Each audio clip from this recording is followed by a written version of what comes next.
Welcome to Equator Academy Dehradun. और अब हम लोग एक और टॉपिक ले रहे हैं करंट अफेयर्स का। ये भी कुछ दिनों से आपके द हिंदू हो गया, इंडियन एक्सप्रेस हो गया, या दैनिक जागरण हो गया, या अमर उजाला हो गया, ये टॉपिक न्यूज़ में था, कुछ न्यूज़ में था। और वो ये क्या है, जेनेटिक इंजीनियरिंग अप्रेजल कमेटी, यानी कि इसका एब्रीवेशन देखें तो हमने GEAC, ठीक है, जेनेटिक इंजीनियरिंग अप्रेजल कमेटी। इसका थोड़ा मैं आप लोगों को हिस्ट्री बता दूं। जैसे जैसे हमारे यहाँ पॉपुलेशन बढ़ती जा रही है पूरी दुनिया में, हमारे इंडिया में, वैसे से लगातार जो एक प्रेशर है एग्रीकल्चर पे वो बढ़ता जा रहा है।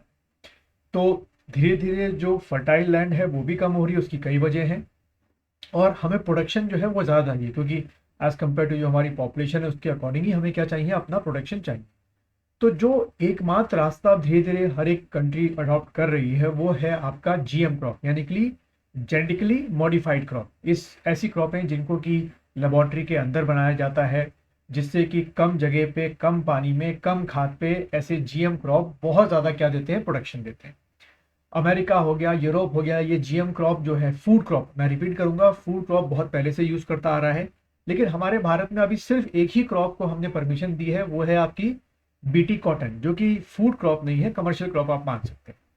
अब हमारे यहाँ कोई भी फूड क्रॉप या कमर्शियल क्रॉप अगर आती है तो भारत में अलाउड होगी या नहीं होगी, उसको परमिशन मिलेगी या नहीं मिलेगी, इस बात का जो डिसीजन होता है वो आपका ये GEAC करती है, यानी कि जेनेटिक इंजीनियरिंग अप्रेजल कमेटी, जो आजकल कुछ दिनों से न्यूज़पेपर में है।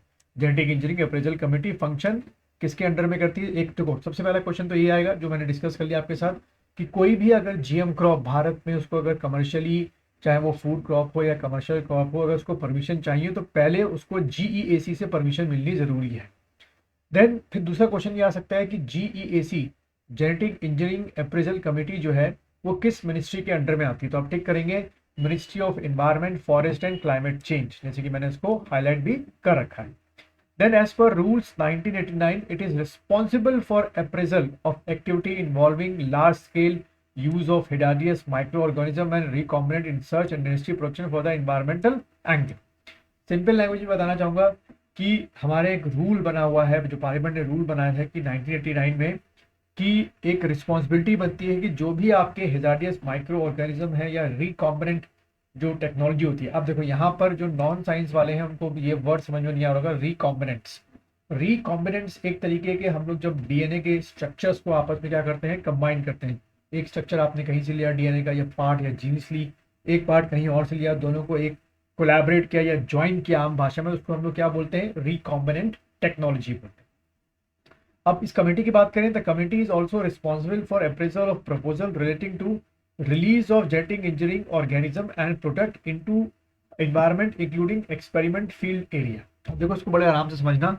इस कमेटी का ये काम है कि जितने भी आपके GM ऑर्गेनिज्म है, चाहे वो एनिमल है, अभी तो फिलहाल नहीं है हमारे यहाँ लेकिन आ सकते हैं, एनिमल है, या मेन तौर पे जो GM प्लांट है, उनको कॉमन जो मैन है या जो फार्मर्स हैं उनको देने से पहले पहले उसका एक अच्छा खासा क्या किया जाए, फील्ड ट्रायल किया जाए, सिक्योर फील्ड ट्रायल, कि क्या इस GM क्रॉप को, या GM जो कमर्शियल क्रॉप है या फूड क्रॉप है, उसको क्या लगाने से, उसके उगाने से कोई नेचर पे वो तो नहीं पड़ेगा, इफेक्ट तो नहीं पड़ेगा, वो चीज़ आप, ठीक है। Then GEAC is chaired by, अब ये जो कमेटी है इसको चेयरमैनशिप कौन करता है? Chaired by special secretary, additional secretary, ठीक है, ऑफ द एनवायरमेंट ऑफ ये मिनिस्ट्री ऑफ एनवायरमेंट, एंड को chaired represent from the department of biotechnology. तो देखो ये MCQ में आपके आ सकता है कि GE का स्ट्रक्चर बताओ, ठीक है, इस कमेटी का स्ट्रक्चर बताओ। तो भाई इसका जो चेयरमैन होगा वो हमेशा स्पेशल सेक्रेटरी या एडिशनल सेक्रेटरी होगा, जो कि मिनिस्ट्री ऑफ एनवायरमेंट को बिलोंग करेगा, और जो को चेयरमैन होगा वो डिपार्टमेंट ऑफ बायोटेक्नोलॉजी को बिलोंग करेगा। देन इसके साथ जो अभी करंट सिचुएशन है कि 24 मेंबर्स हैं, meet every month to review the application area indicating above. बहुत सारी लगातार एप्लीकेशन इस समय हमारे यहाँ आ रही है भारत में।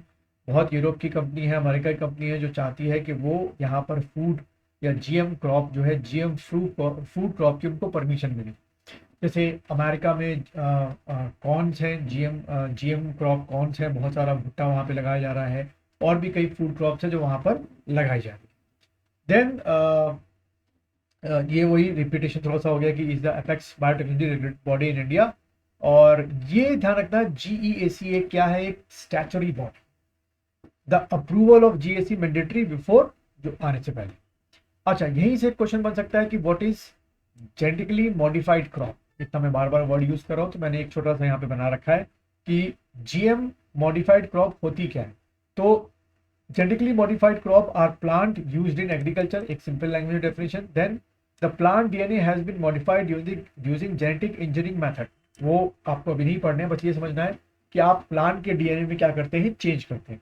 Plant genome can be engineering by physical method और by use of agrobacterium for the delivery of sequence hosted in T DNA binary vector. देखो कुछ इस तरीके से ये डायग्राम है आपका कि डीएनए का ये पर्टिकुलर जीन को अलग करके आपने दो नए जीन्स बना लिए और उस जीन्स को एक नए प्लांट में इंसर्ट कर दिया, जिससे जो वो जीएम प्लांट है, जेनेटिकली मॉडिफाइड प्लांट है, वो कम पानी की अगर सिचुएशन हो तो उसमें सर्वाइव कर सकता है, खाद अगर पूरी ना मिले तो उसमें सर्वाइव कर सकता है। ठीक है, तो ये है आपका क्या, जेनेटिकली मॉडिफाइड क्रॉप, जो कि हमेशा कहाँ बनाई जाती है, हमेशा आपकी वो लेबोरेटरीज के अंदर बनाई जाती है। तो उसके कुछ साइड इफेक्ट भी हो सकते हैं, उसके बारे में अभी हम लोग लगातार रिसर्च करते हैं और फिर जाके हम क्या करते हैं, किसी को क्रॉप को परमिशन देते हैं। उम्मीद है आपको ये दो टॉपिक अच्छी तरीके से समझ में आ गए होंगे और अगर आपके एग्जाम में एमसीक्यू टाइप क्वेश्चन में आते हैं तो आप आराम से कर लें।